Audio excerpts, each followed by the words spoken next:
Hello, I am DM Galabond, and tonight the music is being brought to you by Pipe Dream Hits. Check them out over at pipedreamhits.com. It's music by streamers for streamers.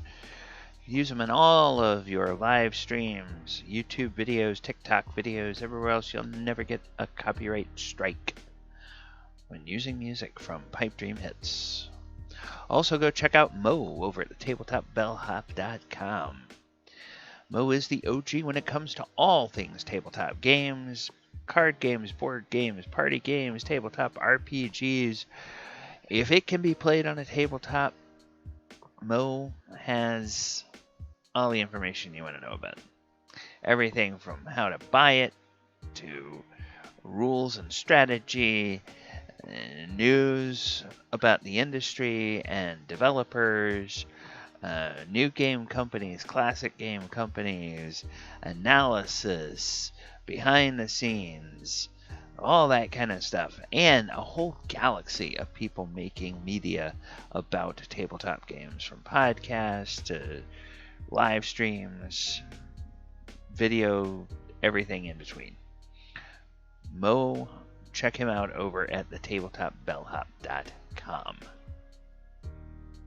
All right. Have a couple of minutes here before we get started. Tonight is going to be part one of a two-part Monster Monday.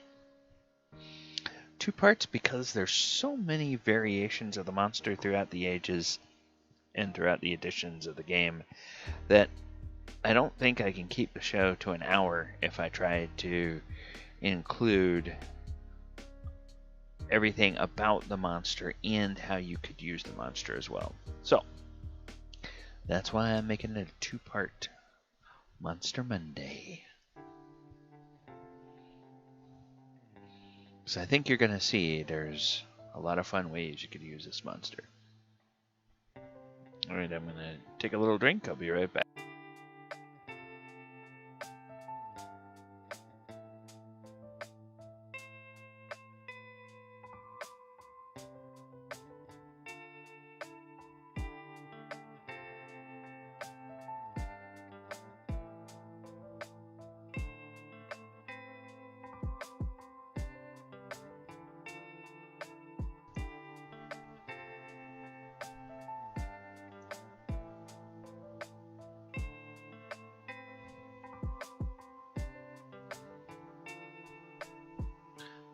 Three, two, one. Begin recording.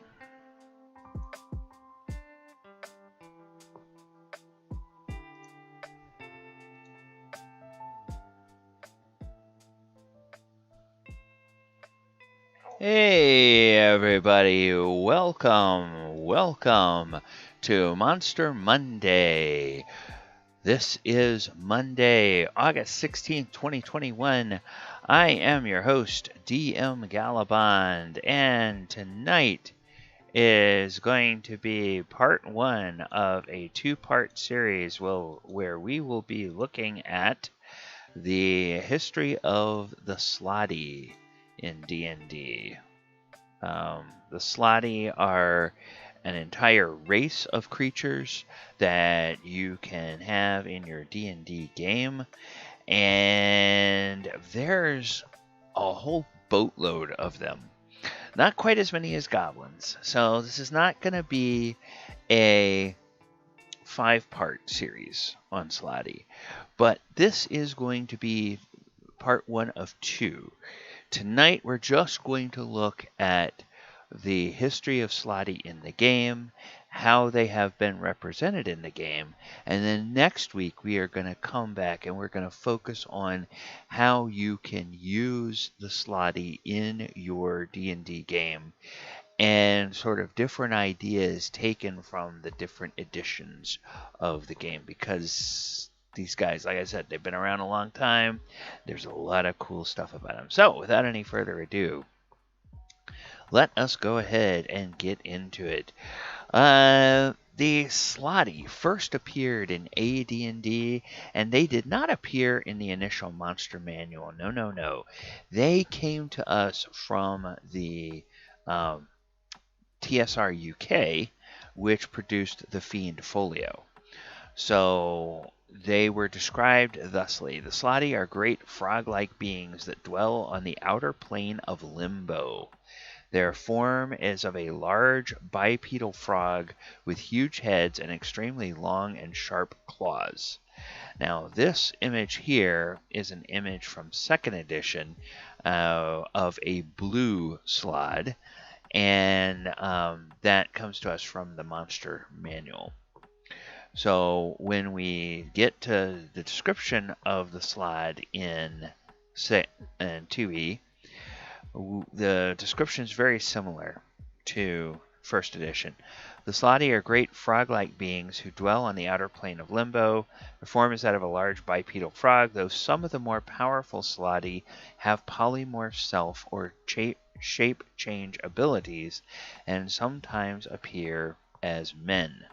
Now, the other thing to keep in mind in 2nd edition is that was back in the days when TSR just like threw any playable race as men.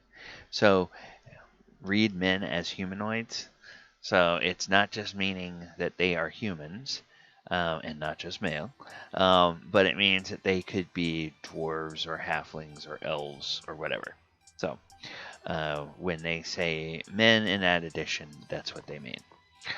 All right, and then in 3rd edition, we get different descriptors, not just for the entire group of Slaad, but for the different individual types of Slaad. So for the Red Slaad in 3rd edition, it says this creature looks like a roughly humanoid red-skinned toad with almost no neck and a massive flat head. It is bipedal with clawed hands and feet. The hands and the digits on them are particularly large. A human would stand only about as high as the creature's shoulders. By the way, for those of you guys in the chat tonight, thank you for hanging out. I'm experimenting based on another live stream I did last week with taking the music and turning it almost all the way down. See if that adds or detracts from it. You guys let me know whether you like that in the thing or whether it makes it harder to focus on what I'm saying. All right. So once we know what a description of the Slaad are like, we will then go and we will look at the lore of the Slaad. And those of you who follow Monster Monday regularly know that I try to take descriptions from the earliest versions of D&D to the more recent, and I take lore from the more recent back to the earliest. So lore we learn about Slaadi in 5e. The first thing we learn about is the spawning stone. Long ago, Primus, the overlord of the Modrons, created a gigantic, geometrically complex stone imbued with the power of law. He then cast it adrift in limbo, believing that the stone would bring order to the chaos of that plane and halt the spread of chaos to other planes. As the stone's power grew, it became possible for creatures with ordered minds, such as Modrons and Githzerai, to create enclaves in limbo. However, Primus's creation had an unforeseen side effect. The chaotic energy absorbed by the stone spawned the horrors that came to be known as Slaadi. Sages refer to Primus's massive creation as the spawning stone for this reason. So, kids, remember, law of unintended consequences. Oh, yes, I'm going to make this better by putting this thing to create order out of chaos. Well, what happens when this thing that's all order absorbs so much chaos? It starts to short out and spew these other things. And by the way, this lovely being that we have on the screen here, this is a Death Slaad from 5th edition. We find this image of the Death Slaad in D&D Beyond. So, another thing we learn about lore from 4th edition is that Slaads use their claws to plant embryos in living creatures, an infestation known as chaos phage. These embryos quickly grow into Slaad Tadpoles that kill their hosts and give rise to new Slaads. Affected creatures typically succumb to madness before they die. Oh, that's lovely. Yeah, this thing is going to attack you, ravage you, and its claws are going to plant its embryos in you as well. Ugh, ugh, ugh. Okay. Now, notice that in 4th edition, the plural they use for Slaad is Slaads. In the other edition, the plural is the Slaadi. So, depending on the edition, they're either Slaads or they're Slaadi. Now, in 3rd edition, we learned that creatures of chaos, Slaadi, have been likened to humanoid toads, but that description belies their agility and fearsome fighting prowess. All Slaadi speak their own language, Slaad. Green, Gray, and Death Slaadi also speak Common, and in addition, Death Slaadi can communicate telepathically. So lovely. Bipedal, multicolored toad beings that will attack you, implant their embryos in your flesh, make you go mad, and make you spawn more Slaad, and they also are telepathic. Wow. Okay. DMs, are you already starting to get ideas with these things? I hope so. All right, now this is this lovely creature, look at that innocent smile he has. How could you ever suspect that thing of anything? This is the Mud Slaad from 3rd edition. The Fiend Folio is where the Mud Slaad comes from in 3rd edition. Creature type is aberration. So aberrations are extraplanar. Now, there's a temptation, especially since they come from limbo, and especially if you have a background in certain earth cultures and earth religions.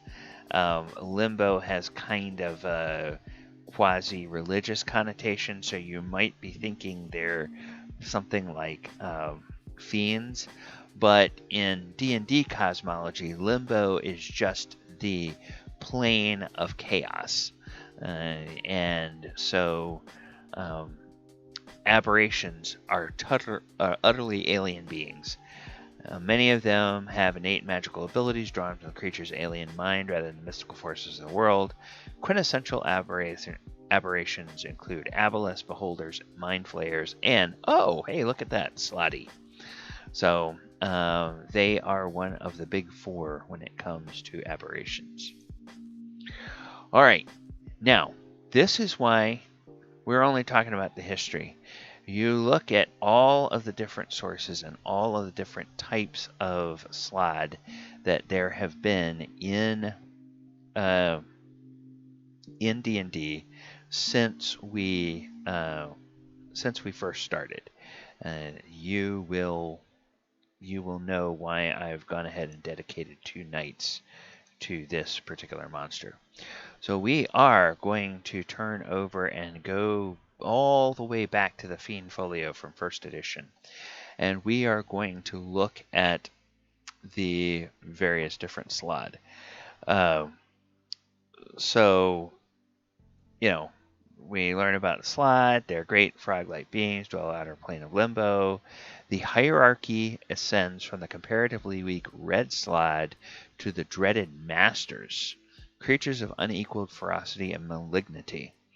All Slaadi have names and may be summoned by a form of the Cacodemon spell, which will affect the red, blue, and green varieties as a demon type 4, 5, or 6. Slaadi Masters have a 5% chance of manifesting themselves if their name is spoken. If a Master does appear, it will immediately swallow the summoner and remove him to limbo. So there's a 1 in 20 chance you can actually summon a Slaadi Master, but not for long. He ain't staying around, and neither are you. So occasionally Slaadi will be found roving Prime Material Plane, and the symbols are magical symbols of rank in the form of a jewel encased in the creature's skull beneath the skin of the forehead. These are artificial devices which encase the Slaad's life force. They may be removed by certain spells. Okay, you remember that lore we talked about, where that big gem that spawned them? Guess where those jewels come from? And we're gonna talk about the summoning stone or that spawning stone a little bit later. On the threat of destruction of the gem, an intelligent being may force the monster to fulfill 3 requests if they are within the beast's capacity. However, this can be very risky business since the Slaad, when released and the gem replaced, must be rewarded very well for its labor, or it will turn on its would-be controller and kill him. So symbols have no intrinsic value. Their value lies in the power of the owner to control the Slaad from which the symbol was taken. So then it talks about the spells that can be used to affect Slaad based on that gem. All right. Then Blue Slaad. They are rare, armor class 5, so not horrible, but not great.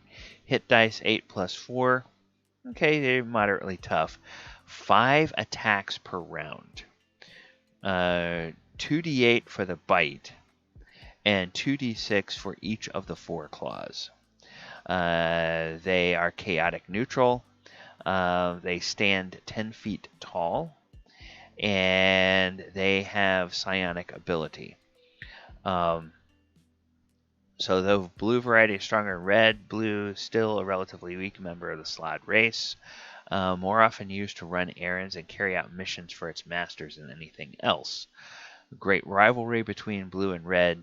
Neither will help the other in any emergency. So each of the blue Slaad's claws are 2 scimitar-like blades, and Blue Slaad have only defensive psionics, and then there's the various powers that they can use.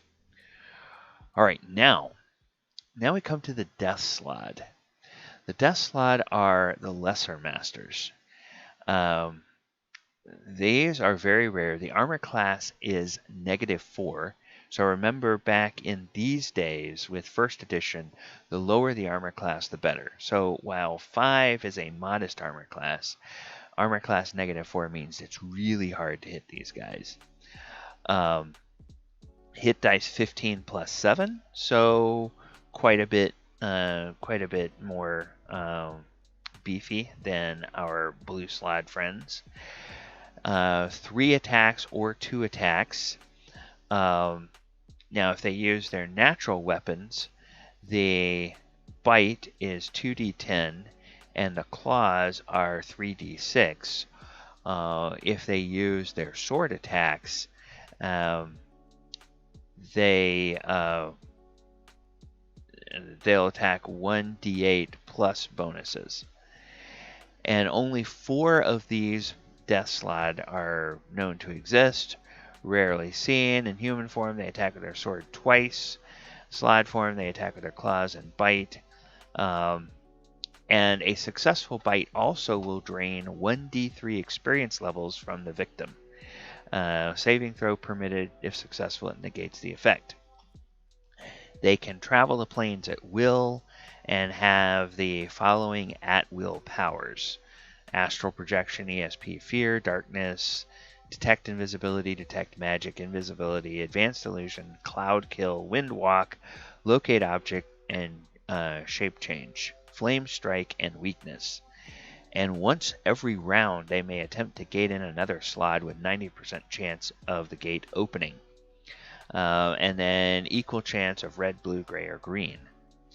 And once per day, they can use any symbol, power word, stun, unholy word, regenerate, or generate an 8d6 fireball, or create a phantasmal killer. So, yeah, they're pretty powerful beings. Well, then we have the Green Slaad. The Green Slaad, they're nicely in between. They're armor class 3, so a little tougher than the blues, but not nearly as tough as the Death Slaad. 9+3 hit dice. The number of attacks is 3. 2d8 for the bite. 1d6 plus 2 for each of the claws, and it requires a +1 or better weapon to hit them. Now, the Blue Slaad doesn't require a magic weapon. The Death Slaad requires a +2 or better weapon to hit them. And the Green Slaad are 7 feet tall. The Death Slaad are 6 feet tall. So they're not imposingly tall the way the blues are, but they're a little bit more powerful. And the creature is mainly pale green with streaks of gray. It normally appears as a bipedal giant toad. It can change shape with its innate power of polymorph self. And again, it has a bunch of innate magical abilities. And a Green Slaad has its mortal form destroyed, but its symbol remains intact. It will reincarnate after 24 hours as a Blue Slaad, remaining in that form for a year and a day before turning green once again and resuming its former powers. So that's an interesting feature, that you kill it in its mortal form and you demote it. Okay, now we have the Gray Slaad, and these are the Executioners. So they have an armor class of 1, 10 plus 6 hit dice. They use the 2 sword attacks, or 2d8, or 4 to 10. I think that's wrong, because there's no way you can get 4 to 10. If you do 1d6 plus 3, that would be 4 to 9. If you do 1d8 plus 3, that would be 4 to 11. So their math is wrong there somewhere. I think, unless you can have a 7-sided die. I don't know. I've never seen a 7-sided die. If you have, comment in the chat. Alright. Special attacks, special defenses, you need a +1 or better weapon to hit. Size is medium, 6 feet tall. Now, the Gray Slaad are the most feared non-master Slaad, being the ones most often sent to the Prime Material Plane as executioners of their master's will. And they appear as a relatively small Slaad, uniform light gray color. And they will more often visit as humans with a charisma of at least 12 and an 1800 strength. Remember, kids, this is back in the day when you could have percentile strength. So when fighting in Slaad form, executioners use their 2 claws for 4d10 hit points of damage, and a bite for 4 to 10 hit points of damage, and a bite for 2d8 points of damage. And then they have a sword in human form. It's usually a +2 magical sword, but it might be a more powerful version. And then they have all these powers they can use once per round. Well, now we have the Red Slaad. And armor class 6, so they're the weakest armor class we've seen before. Hit dice of 7, 3 attacks, 1d4 and 1d4 for the claws, 2d8 for the bite. Now, for special defenses, they regenerate. So, the most common form of Slaad are regularly sent on missions to the Prime Material Plane, usually in search of human slaves. They attack with 2 claws and a bite. They can regenerate while still alive at the rate of 3 hit points per round. And then embedded under the skin, under each of its claws, a gland which produces small pellets. Each time it hits with a claw attack, there's 40% chance a pellet will be transferred into the flesh of its victim. Pellet thus loss is renewed immediately. The victim has a pellet implanted. He must make a saving throw against poison. Failure means death in 3d12 hours. And once embedded, the pellet can only be affected by certain magical spells. While it can be removed from the victim. In the case of limited wish, it's removed in neutral state and is useless. However, a full wish is used to extract the pellet from the victim. It can be incorporated into a charm against the Slaad which secreted it, forcing it into obedience as with possession of its symbol, but for double the number of tasks. Alright, so that is the most common of the Slaad.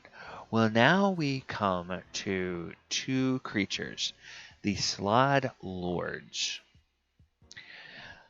First of all, we're going to look at Ssendam, Lord of the Insane. Slaad Lord.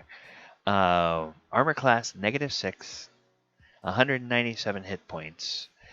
The number of attacks 2d is 3, 2d8, 2d8, 2d8 plus drain levels or special. Special defenses, regeneration, and spell use +3 or better magic weapon to hit. 85% magic resistance. So that means that if you cast a spell at it, it rolls a percentile die. If it gets under 85, the spell doesn't even affect it. It doesn't matter. It just automatically ignores the spell. Now, this weird creature is claimed by some as the most powerful of the Slaad. He either wanders the material plane as a man wearing no armor, but usually the black sword as a weapon. It acts as power word stun on any victim struck, or as a golden amoeba with a man's brain in place of a nucleus. Attacks as a monster with 16 plus hit dice, and in amoeba form fights by extruding 3 corrosive pseudopods, each 10 feet long, that inflict 2d8 points of damage, and each one can drain 1d4 experience levels. And a saving throw is permitted, but a successful save only halves the number of experience levels drained. So, you save, but you still lose levels. And back in these days, the losing hit dice or losing levels, that's not something that gets recovered over time. That's something that if you lose levels, you just got to go back out and adventure more and regain those levels that you lost. They ain't coming back any other way. Alright, this Slaad Lord may gate in another Slaad of any type except Ygorl, and he can use the following powers at will. Fear, darkness, dispel magic at 32nd level of experience. Okay, so probably whatever spell you try to put on yourself or anybody else, he can just go, no, dispel it, it's gone. Unless you're like super, super powerful. While alive, regenerates 3 hit points per melee round, may shape change at will, and travel the planes instantaneously. So, in other words, you think you got him, he can just boop, leave at any time in the combat. It doesn't have to be his turn. He doesn't have to use it as a reaction. He's just at will, anytime, gone. Alright, when encountered, Ssendam always gives his true name, though woe betide he who tries to use it. Like gods and demigods, Ssendam always leaves his true form behind when he travels the plains. In Limbo, his form is that of a large golden Slaad. Now we have Ygorl, the Lord of Entropy, another Slaad Lord. This one has an armor class of -7, has hit die or has 210 hit points, so he's actually a little tougher than Ssendam. Has 2 attacks and need a +3 or better weapon to hit him. Again, 85% magic resistant. So this fearsome Slaad Lord always appears as a skeletal, black, flightless, bat-winged man, 12 feet tall, wielding a sickle which measures 8 feet from tip to handle. He's always in shadow. Sickle is made of adamantine, or adamantite in this edition of the game, and has the word death inscribed on its blade in the Slaad tongue.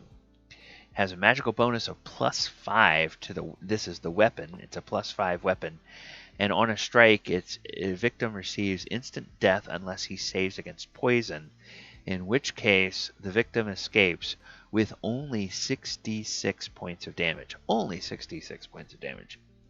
Ygorl strikes twice each round with that sickle. And Ygorl can use all of these abilities at will. And once per day can use power word kill, any symbol, unholy word, may travel by astral projection whenever he wishes. He does not appear to have the shape change power or other high level Slaadi. However, it's clear that the form he assumes on the prime material plane is not the same as his form in Limbo, though no one has ever seen him on his own plane. It is said that his form is that of a large Slaad 15 feet high and totally black. Now here's another really interesting tidbit about Slaad lore. While he's on the prime material plane, Ygorl rides a neutral, huge, ancient brass dragon called Shakiv, and can command undead as a 13th level cleric of the chaotic neutral alignment. Okay, so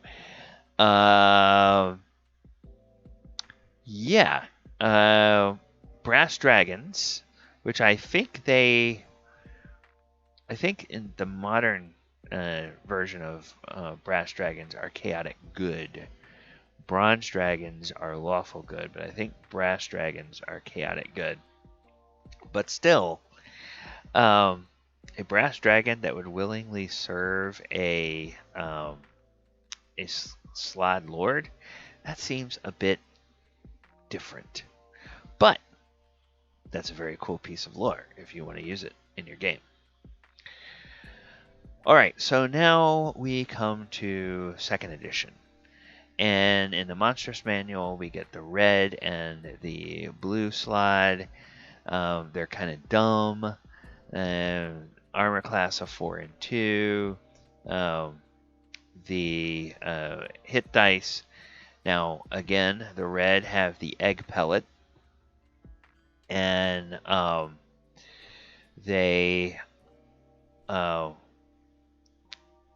okay, so red Slaad have a special gland. When a 25% chance an egg pellet is planted in its opponent's body, begins to move through the victim's body, often without the victim even knowing he's been affected, until it reaches the chest cavity. There it gestates for 3 months, forming a baby red Slaad that eats its way out of the victim's body, killing him. The victim falls very ill 24 hours before the baby Slaad eats its way out. Egg pellet can only be detected by Detect Evil spell and destroy by a Remove Curse or similar spell. And red Slaad regenerate at the rate of 3 hit points per melee round. And then we also get information, although no stat blocks in this resource, for green Slaad and gray Slaad and death Slaad. And Habitat Society, Slaadi have a hierarchical society. Their caste system is rigid because the strong will simply destroy the weak for disobedience. Lesser Slaadi are forced to be their servants. Reds and blues aid each other only in extreme emergencies. Alright, so then we have to go to a supplement. The Monstrous Compendium of the Outer Planes, MC8, for any of you who are interested. This is a 2nd edition supplement that gives us the stat blocks for the green, the gray, and the death Slaad. So again, we can see how the armor class goes from 4 for the red, 2 to the blue, 0 for the green, -2 for gray, and -4 for the death Slaad. And again, the hit dice get higher, and the THAC0 or the number they have to roll on the die to hit an armor class 0, that gets lower the tougher that they get. Their damage gets higher and higher as well. So the then let's see. So Green Slaad, tougher and more hardy than the red and blue. Green Slaad, the highest form of the lesser Slaadi. Attack with their claws for 1d6 plus 2, and their bite for 2d8. Green Slaad have the following spell-like abilities, and they can attempt to gate in 1d6 red Slaad, 1d4 blue Slaad, 1-2 green Slaad, or 1 gray Slaad. And 50% chance of gate being successful. It may be attempted once per hour. And you have to have a 1+1 or better weapon to hit them. And the gray Slaad are the executioners. Again, we have all of these spell-like abilities. They can travel the planes at will, and a Slaadi most sent to the bright material plane, immune to cold-based incineration attacks, can only be hit by +2 or better weapons. And then Death Slaad are the true masters of their race. Claws for 3d6 points of damage, and make a check against their constitution or be stunned for 1d6 melee rounds. Bite inflicts 2d10 points of damage. Death Slaad are very fond of using human form. Typically appear as a large, powerful human wielding a magic sword. And they attack twice each round, have at least 12 charisma, and retain their great strength. And all of these abilities, and once per turn, so once every 10 minutes, they can gate in other types of Slaad. Alright, and that is the Slaad in 2nd edition. So now we move on to 3rd edition. The Slaad Chaos Plane seethe and roil with random energy and bits of matter, moving their way through amid this cacophony of light and sound are the Slaadi. Creatures of chaos, the Slaadi have been likened to humanoid toads. All Slaadi speak their own language, and green, gray, and death also speak common. And in addition, okay, yeah, we saw that in the description. Alright. So, Slaadi generally attack with their claws and bite. They relish melee combat, but are savvy enough to use summoning and other spell-like abilities to good effect. Slaad's natural weapons, as well as any weapons it wields, are treated as chaotic aligned for the purpose of overcoming damage reduction. And all Slaadi have resistance to Acid 5, Cold 5, Electricity 5, and Fire 5, and immunity to sonic damage, which, 5th edition, that's thunder damage. Summon Slaad. Slaad can summon other Slaad, and much to casting summon monster. Only a limited chance of success. Most Slaadi do not use this ability. Oh, and of course, in 3rd edition, we have Slaadi characters. Slaadi rarely have the focus to devote themselves to character class. Greys sometimes become sorcerers, most powerful. Death Slaadi train as rogues to take the assassin class. Now, we're also going to see something else related to characters in 3rd edition, but that's not for another couple of source books. So, the Red Slaad are, again, they're going in the order hierarchical of the weakest to the toughest. And remember, 3rd edition is where the armor class switches around to the way we're used to it today. So these are 7d8 plus 21 hit dice, armor class of 19, so pretty tough to hit it. And then in combat, they will attack only when hungry or riled. When once aroused, they fight to the death. Red Slaad charges. It can make a full attack in the same round. And implants the egg pellet like we've seen before. Egg gestates for 1 week before hatching into a Blue Slaad that eats its way out, killing the host. 24 hours before the egg fully matures, victim falls extremely ill. By that we mean -10 to all ability scores to a minimum of 1. Remove disease, rids the victim of the pellet, as does a DC 25 heal check. If check fails, healer can try again, but each attempt, successful or not, deals 1d4 damage to the patient. The host is an arcane spellcaster. The egg pellet instead hatches into a green Slaad. They have a stunning croak, and every creature within 20 feet must succeed on a fortitude save or be stunned for 1d3 rounds. Then we have the Blue Slaad, and here we see the relative size. You see how big this hulking Blue Slaad is here, and then this is the Death Slaad, a much more powerful and yet physically much smaller Slaad than the Blue Slaad is. So the Blue Slaad is 8d8 plus 32 hit dice, armor class of 20, and Blue Slaad is about 10 feet tall, very broad, weighs about 1,000 pounds. And Blue Slaad are most often found in groups and work well together. At least they work better together than Blue Slaad do. Red Slaad. Blue Slaad are quick to anger, inclined to attack most other creatures on sight to prove their strength. And then spell-like abilities. There's a Slaad Fever.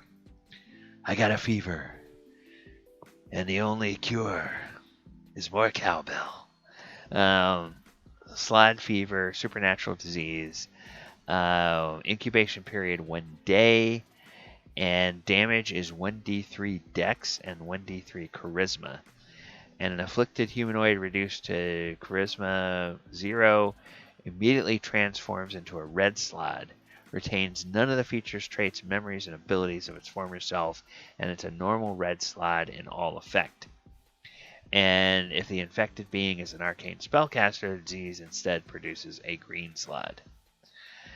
So now, when we come to the green Slaad, that's 9d8 plus 36 hit dice.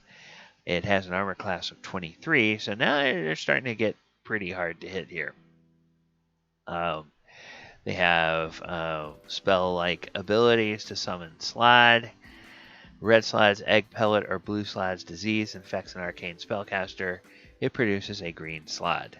It's about 10 feet tall, very broad, weighs about 1,000 pounds. And it's mostly green, darker along the back and paler around the belly. They are self-centered, arrogant louts that think of only themselves. They lust after magical power, eventually transforming into greys if they find enough magic. And then they prefer to use their spell-like abilities.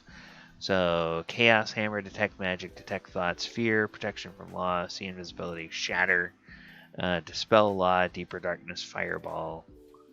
Fireball! Okay.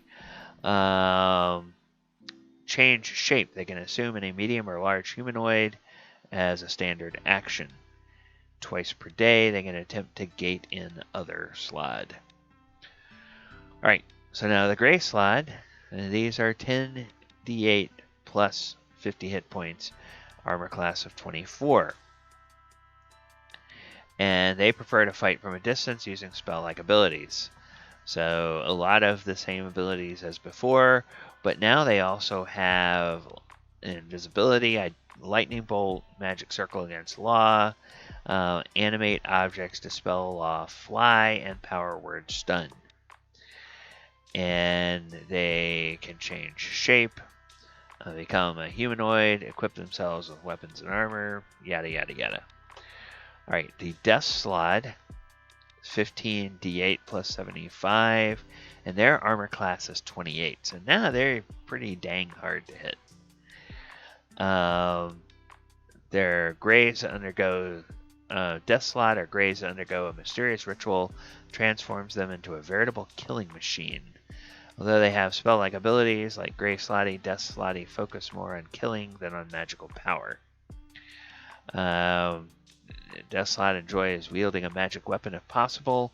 3 times a day, it can attempt to stun its opponent on attack with one of its natural weapons.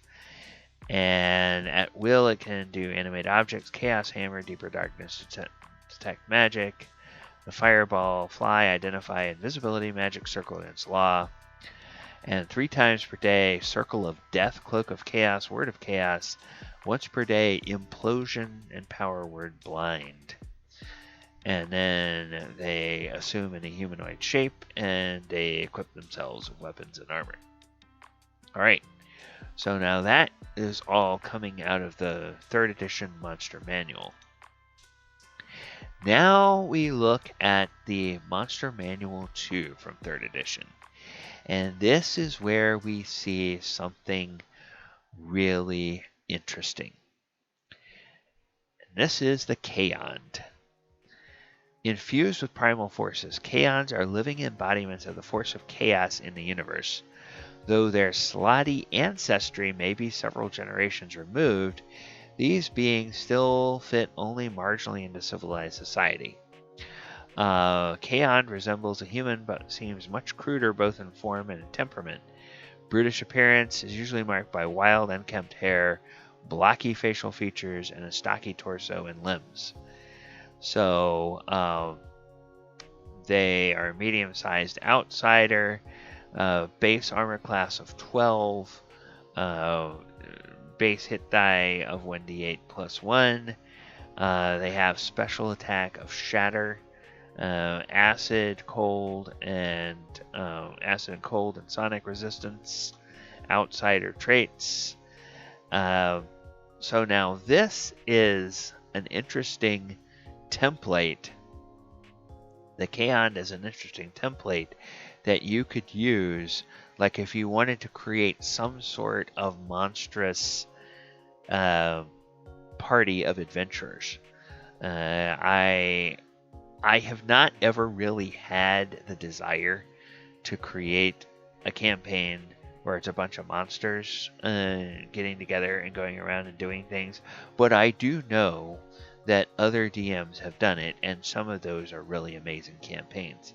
But 3rd edition always gives you ideas of how you can take monsters, make them into characters, and in this case, in the Monster Manual 2, they actually kind of give you a PC template or an NPC template you could use. Just level them up and add the appropriate abilities and everything onto them. But it gives you kind of suggested base scores and everything else that you could use. So the now notice here that one of the features of the Chaond, non-human nature is given away by the slow shifting colors of its eyes, hair, or skin.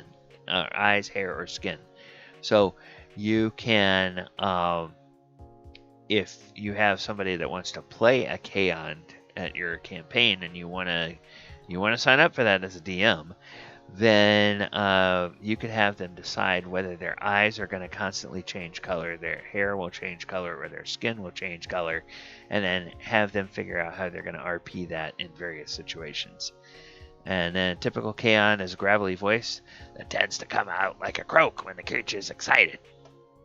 Most Chaonds are chaotically aligned, earn them a reputation of wily and whimsical beings, and they speak common. Okay, so then we also have in the Fiend Folio from 3rd edition, this is where we get the Mud Slaad. We've seen that before. Armor class 16, 68 plus 12 hit dice. So this is kind of the weaker version of the Slaad. And I don't think the Mud Slaad appears in any other editions. But it is kind of a very interesting monster that has some pretty cool features. So Mud Slaadi usually begin combat with a sonic screech or with an attempt to summon more Slaadi. They cringe as a standard action, can cower in fear. It's a mind-affecting effect. Any opponent attempting to strike or otherwise directly attack the cringing creature must attempt a will save If the save succeeds, the opponent can attack normally, but if it fails, the opponent cannot follow through with the attack. Oh, look at the poor little thing, just cringing there. I can't attack it.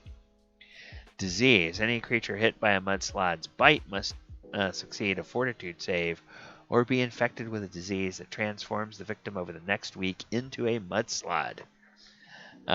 Infected creature can attempt a new save each day to throw off the infection. And the Sonic Screech.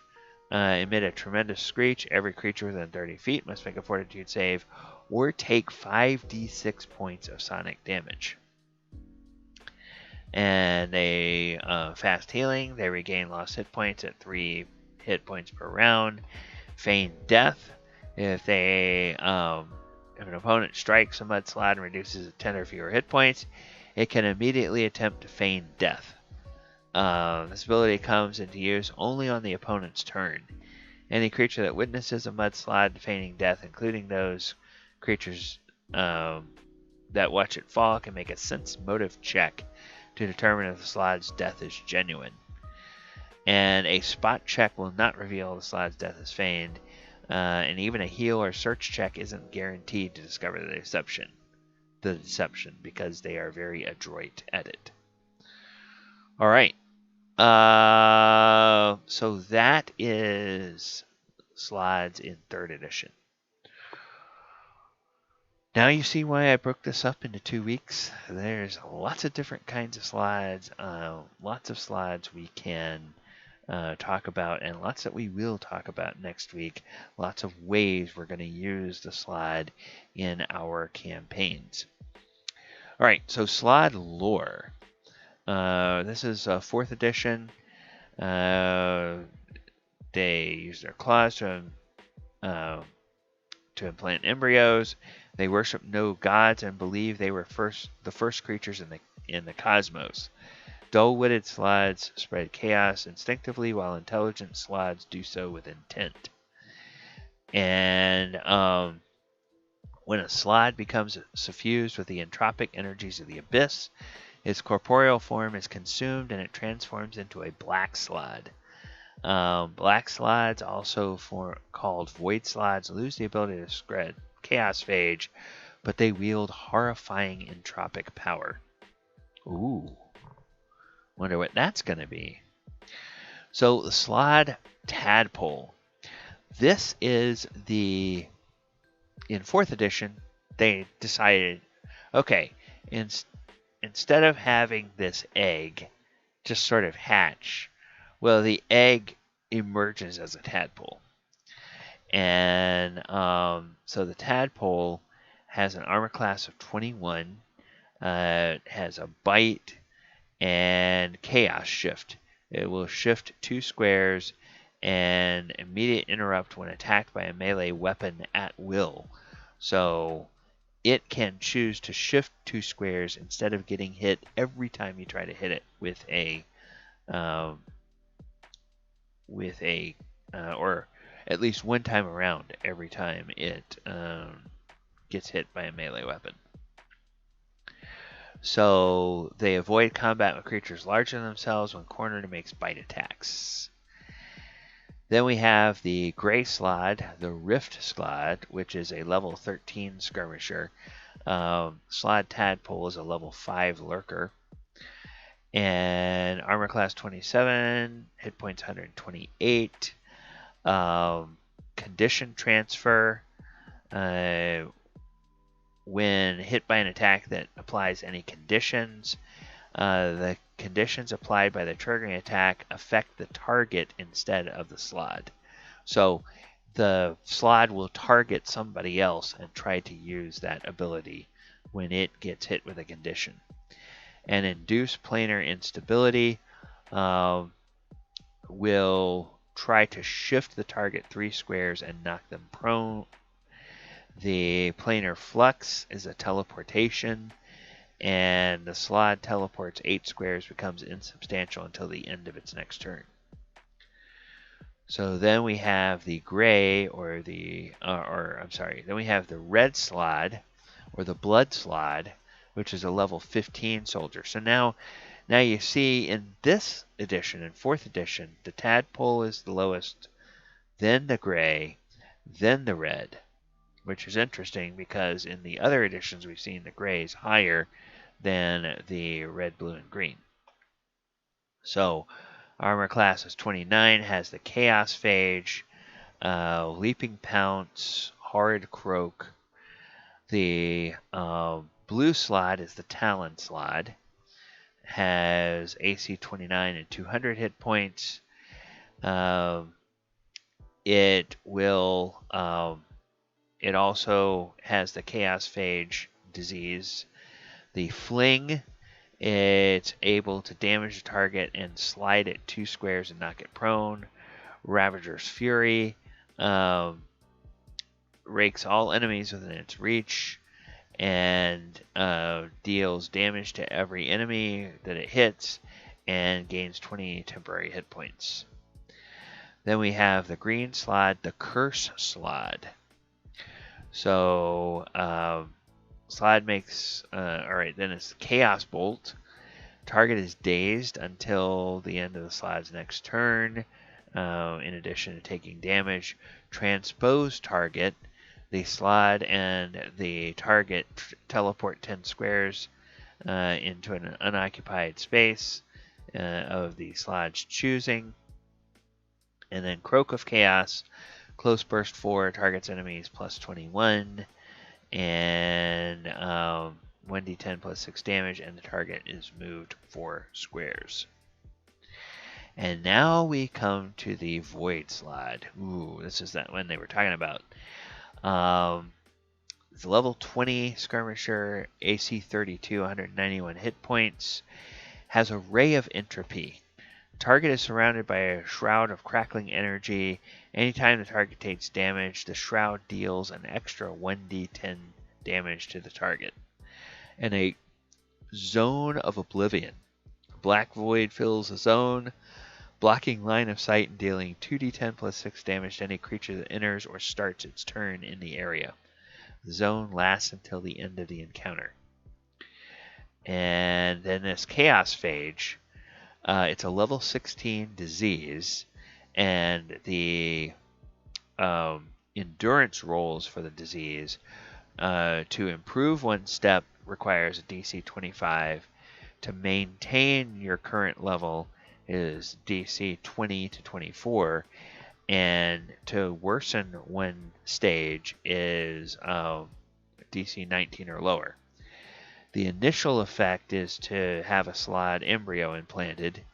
If you improve from that, you're cured. If you worsen from that, the first thing is that the target takes -2 penalty to will defense while bloodied. Target succumbs to madness and attacks the nearest creature. Final state, target dies and a Slaad Tadpole burrows out of its skull. Ugh. Alright, so that's Chaos Phage for you. And any Slaad that inflicts Chaos Phage will do the same thing. Because not only do they appear in the Monster Manual, they appear in the Monster Manual 2, where we learn about the Flux Slaad. And the Flux Slaad is a level 9 skirmisher, AC 23, 98 hit points. Flux Rage. Flux Slaad shifts 2 squares and makes 1 claw slash attack against each creature it moves adjacent to during the shift. Piercing Reaction. The Slaad shifts 1 square whenever the Flux Slaad takes damage from an attack. And Slaad Vulnerability Shift. Starts the encounter with vulnerable 10 to one of the following 6 damage types randomly determined. And it has resist 5 to the other 5 types. When it takes damage of the type to which it's vulnerable, the vulnerability changes to one of the other 5 damage types, randomly determined, and it gains resistance to the type it was previously vulnerable to. So that's kind of weird. Then we have Slaad Spawn. Slaad Spawn prefers to use Chaotic Slam on the closest opponent. So, what are Slaad Spawn?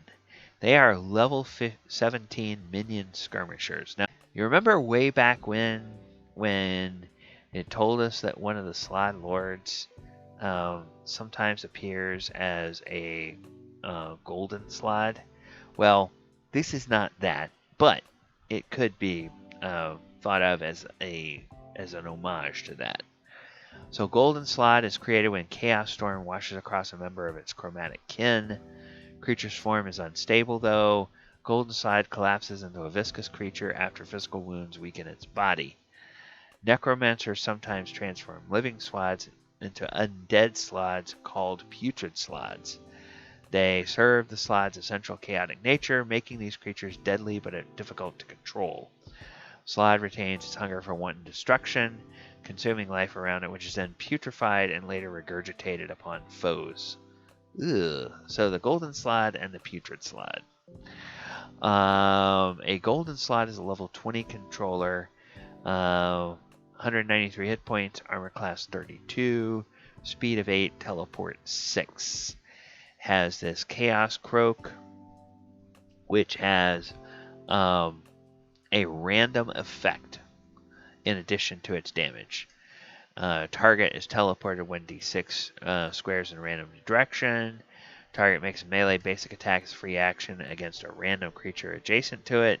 Target is stunned. Target is slowed. Target takes 10 damage of a random type. And target is exposed to Chaos Phage. Remember Chaos Phage? Yeah, it's in this too. Corrosive Pseudopodia. Slaad must be affected by an amniotic transformation. Adjacent enemy to the Slaad moves or makes an attack, and it's an opportunity attack.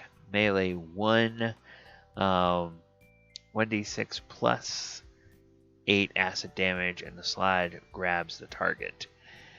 Sustain minor. The Slaad sustains all of its grabs, and each creature grabbed takes 2d6 plus 8 acid damage. And the Slaad regains 5 hit points for each creature it is grabbing. Chaos Phage, same thing as we saw in the other one. So then we see the Putrid Slaad. Ugh. Putrid Slaad is an undead Slaad. Level 19 Brute, armor class 30, 227 hit points. Cast aside. The Slaad must have a creature grabbed. Slaad pushes a creature grabbed by it 5 squares. Push creature takes 2d6 plus 7 damage. Then makes the following attack centered on the pushed creature. And if it hits, the deals 2d6 plus 7 damage and the target falls prone. And then Horrific Spew, Close Blast 3, 22 versus Fortitude, or plus 24 against a creature grabbed. 2d12 plus 5 acid damage or acid and necrotic damage. Ongoing 20 acid and necrotic damage save ends. So yeah, just nasty, nasty, nasty, nasty creatures, but oh, so much fun to think of using in your game. All right. Last but not least, we're in the home stretch now. We're going to look at the Slaad in 5th edition. Okay, so this is where back in the lore we learned about the spawning stone, and we have a Slaad Tadpole. And you see the Slaad Tadpole here in this image. This is that little baby Slaad eating its way out of the victim. Okay, it's a tiny aberration, chaotic neutral, armor class 12, 10 hit points.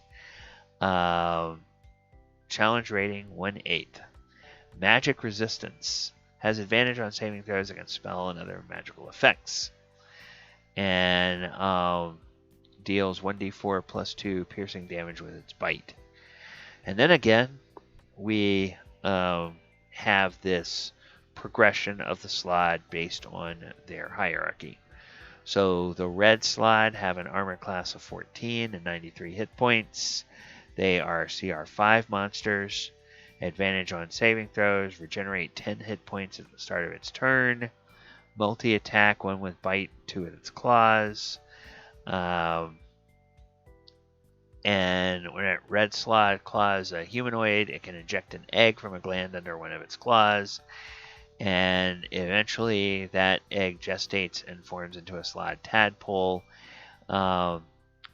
Tadpole transforms into a fully grown Blue Slaad or Green Slaad if the host had the ability to cast third level spells or higher within 2d12 hours.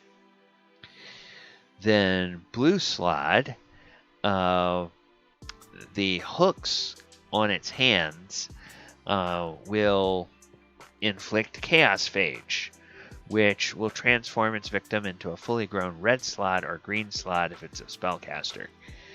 And the Blue Slaad has an AC of 15, 123 hit points, magic resistance, regeneration, multi-attack. Green Slaad are surprisingly intelligent, possess innate spellcasting, change its shape to appear as a humanoid. At some unpredictable point in its existence, a Green Slaad unlocks the means to magically, instantly, and permanently transform itself into a Gray Slaad. Unlocking this knowledge can take years or even decades. So, they're shape changers, innate spell casting, they detect magic, detect thoughts, mage hand. Twice a day they can cast fear and invisibility on themselves only. Once a day they can cast fireball. And again, they regenerate, and they have the bite weapon, claw weapon, a staff weapon, and they can hurl flames for 3d6 points of damage. And the Gray Slaad, outside of Limbo, they act as living extensions of the will of their masters, the Death Slaadi. Gray Slaad eats the entire corpse of a dead Death Slaad, instantly transforms into a Death Slaad. So they are armor class 18, 127 hit points, challenge rating 9. Greens are challenge rating 8. Blues are challenge rating 7. So you can see how they gradually get tougher and tougher. The innate spell casting, it has a few more spells it can do at will. Twice per day it can do the fireball, but also fear, fly, and tongues. And then once per day it can do the plane shift, self only. Its weapons attacks are considered magical. And again, it has the bite, the claws, and the great sword attack. And then finally, Death Slaadi are infused with energy from the negative material plane, exemplify evil's corruption on chaos. They are armor class 18, 170 hit points, several damage resistances, CR 10, innate spell casting, quite a few more spells. They can now do Cloud Kill once per day. Regeneration, magical weapons, and again, claws, bite, and greatsword. Now, this bit of lore is going to become very important next week. Slaad control gems. When we talk about using these in your campaign, we talked about that spawning stone. That stone magically implants a fragment of itself in the Slaad's brain. You remember way back early in the earliest editions, it talked about there was a symbol, which was a kind of gem implanted in the Slaad. That's where these come from, is from this spawning stone. And this fragment is roughly the size and shape of a human child's fist. Gem is the same color as the Slaad. Another creature can use magic to draw out the Slaad's gem and use it to subjugate the Slaad. Slaad must obey whoever possesses its gem. If the gem is destroyed, the Slaad can no longer be controlled in this way. So a Slaad born from something other than the spawning stone has no gem in its brain, but it gains one if it ever comes into contact with the spawning stone. And when Slaadi are on Limbo, they are attracted to the spawning stone, so most of them end up with the gem.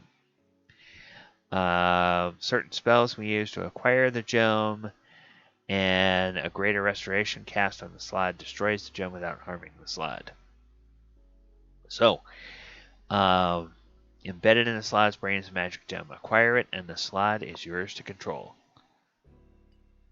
So, take a guess at what one of the ways we're going to use Slaad in our campaign is going to be. You guessed it. We're going to have some very, very, very powerful plane hopping, planes walking, plane traveling boss monster that has collected a whole bunch of these Slaad control gems and wears them around their neck like Mr. T wears gold chains, and just has a whole mess of Slaad at its command to send after the party every time. Hey, Amish, yes, brain surgery. A whole mess of Slaad to send after your party and harry them at every turn. Oh, talk about recurring villains. Talk about somebody your party is going to hate. Oh, you could just make a delicious type of long-term boss monster that just sends wave after wave of more and more, ever more powerful Slaad after the party, level after level. Now, you remember way back in the first edition Fiend Folio, we learned about Ygorl. Well, guess who appears in 5th edition? Ygorl is in 5th edition. And we have the Mordenkainen's Fiendish Folio, Volume 1, to thank for him being here. Ygorl in 5th edition has an AC of 20, 325 hit points, can move 40 feet, climb 40 feet, swim 40 feet, has, look at all of these damage resistances: acid, cold, fire, lightning, thunder, immunity, pretty much everything else: necrotic, poison, bludgeoning, piercing, and slashing from non-magical damage. Condition immunities: can't be charmed, exhausted, frightened, or poisoned. True sight out to 120 feet. Entropic aura: each creature not the construct or undead in its turn within 15 feet of Ygorl takes 4d6 necrotic damage. Legendary resistance: magic resistance, innate spell casting. So the spell casting spell save DC is 23, and its spell attacks are at a plus 15. So at will, it can do Blight, Blink, Chaos Bolt, Darkness, Detect Magic, Fly, or Shield. 3 times a day, it can do Circle of Death, Enervation, Phantasmal Killer, Symbol, Discord only. Twice a day, it can do Finger of Death, Harm, Mental Prison, Power Word, Pain. And once per day, it can do Power Word, Kill, Power Word, Stun, Symbol, Death only, or Weird. And then multi-attack makes 3 attacks, 2 with its scythe, 1 with its entropic touch. The scythe, plus 14 to hit. Damage is 2d10 plus 7 slashing plus 3d12 necrotic damage. And any creature reduced to 0 by this attack dies. Its body and everything it's wearing and carrying except magic items exploding into a cloud of ash. The creature can be restored to life only by means of a wish spell. Entropic touch. Melee weapon attack plus 14 to hit. 2d8 plus 7 necrotic damage. Target must succeed on a DC 22 con save or gain 1 level of exhaustion. Once per day, it can summon 1d4 plus 1 Death Slaadi. And teleport, it can teleport along with any equipment it is wearing or carrying up to 120 feet to an unoccupied space it can see. And it takes 3 legendary actions, 1 action at a time, only at the end of another creature's turn. Regain spent legendary actions at the start of its own turn. So it can make a scythe attack, it can use its teleport action. So 3 times per round, it can teleport at the end of somebody else's turn. So that's pretty scary. Call the Void. Costs all 3 of its actions. Each creature, not a construct or undead, within 30 feet must make a DC 22 con save against a Lord of Entropy's attempt to unmake life, taking 12d6 necrotic damage on a failed save or half as much damage on a successful one. Ygorl then regains a number of hit points equal to half the total damage taken by all affected creatures. So, if you have like 5 enemies around this guy when it does it, and they, even if some of them save, some of them fail, it's going to regain half of the entire total of hit points dealt to all of those. Not half of the damage rolled on the 12d6, but half the damage taken by all 5 of those enemies. So that means that this guy, if it just chooses to use that every round, it's going to be regaining a lot of darn hit points. So that is really, really, really powerful ability. Okay. Enigmatic Nini, being known as Ygorl, was one of the first Slaadi created. And Cycles of Chaos, as a personification of entropy, Ygorl is cursed to see things the way they will become, broken and consumed by the march of eternity. Speaking to Ygorl is a taxing endeavor, as the Lord of Entropy channels its thoughts as a stream of consciousness that is both disturbing and difficult to follow. That'd be really hard to RP, I think, as a DM. You'd have to kind of like go and think about like all of the worst, most chaotic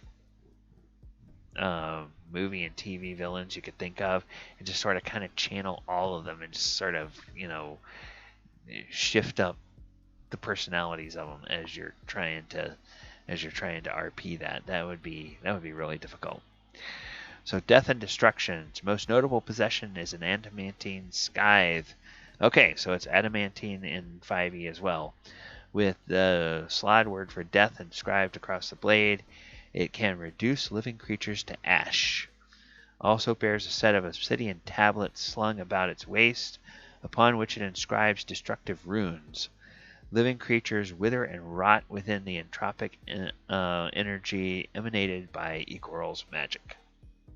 So, that is the history of the Slaad throughout the editions of D&D.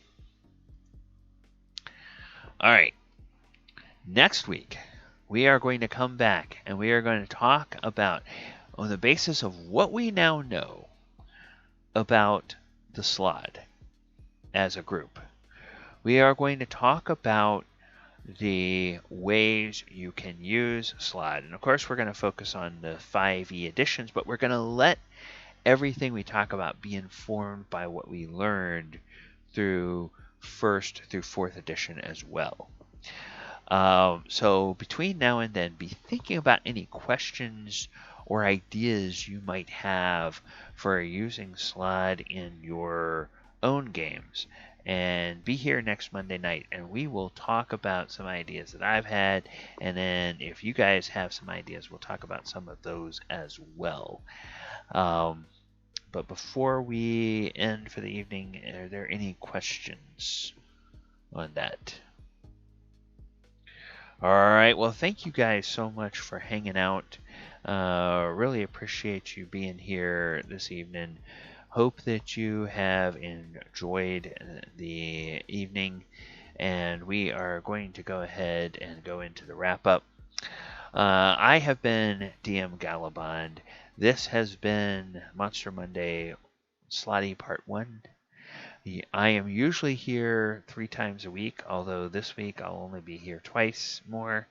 We have our Walker of Waterdeep game on Sunday at 2 p.m. Eastern. Sword Coast Chronicles Thursday at 8 p.m. Eastern Time, and normally on Saturday night, but for the 2nd week in a row, there's a soccer game that I will be attending, so we won't be playing this Saturday night. It's our 2nd edition Saturday night Greyhawk game. 7:30 p.m. Eastern. But that will return on the 28th of August. All right, you can find all the live streams on Twitch and now, of course, simulcast on YouTube. All the archives of everything on YouTube. We had some weird issues with the stream yesterday. We got started a little bit late, and then we had some odd things with just OBS or Twitch or whatever, just hiccuped, and it actually affected the YouTube stream as well. Dropped sound for a while for whatever reason. I don't understand why. So I'm going to have to doing a little bit of editing and probably a little bit of voiceover stuff in the stream to sort of, probably cut out part of that time. Because I think it was like nearly an hour of audio we lost. So I'll probably just, show a few shots of where we did and kind of speed through what happened in the game. And then catch us back up to the point where you can hear the rest of the players and hear me on the audio. So I don't know what happened with that, but it was really kind of strange. And hey, Nisa Vera, or Nisea Vera, I guess. Hello. Thank you for coming. Sorry you got here right at the very end of our time. Thank you guys for hanging out. Hope you will come back next Monday, 8 p.m. Eastern Time, for part 2 of our look at the Slaadi and how you can use Slaad in your homebrew campaigns. All right, with that, good night, everybody, and I will sign off the way that I always do by reminding you to watch out for the monsters under the bed. Take care, everyone. Have a great evening.